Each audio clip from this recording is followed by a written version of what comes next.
Pinangunahan ni Police Brigadier General Dindo R. Reyes, Regional Director ng Police Regional Office 1, ang komprehensibo at pinaigting na seguridad sa pagdiriwang ng ika-100 taong anibersaryo ng Pontifical Coronation ng Nuestra Señora del Rosario de Manawag na ginanap sa bayan ng Manawag dito lamang Miyerkules, ika-22 ng Abril, taong kasalukuyan. Personal na pinangasiwaan ni Police Brigadier General Reyes ang full-scale security operation sa mismong lugar ng pinagdiriwang na nagpapakita ng matibay na liderato, mataas na antas ng handaan at malasakit sa kaligtasan ng publiko, lalo na ang mga libo-libong debotong dumalo sa makasaysayang okasyon.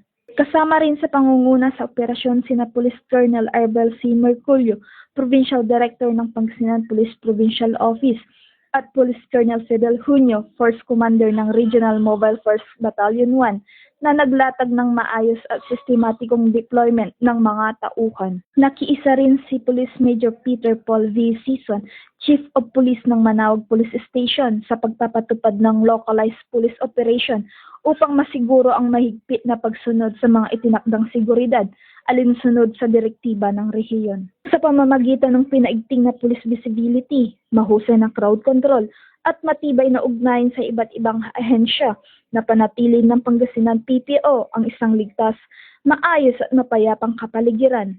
Dahil dito, naging malaya at panatag ang loob ng mga deboto sa kanilang pakikibahagi sa makabuluhang selebrasyong panrelihiyon. Ang maagap at organisadong paghahanda ay patunay at patuloy na dedikasyon ng kapulisan sa paglilingkod at pagprotekta sa publiko.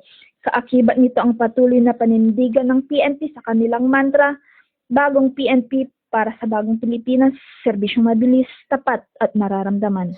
Mula dito sa Ilocos Region, ako ang iyong PNN correspondent, Patrolwoman Marimar Junio, alagad ng batas, taga-taguyod ng Balitang Pulis.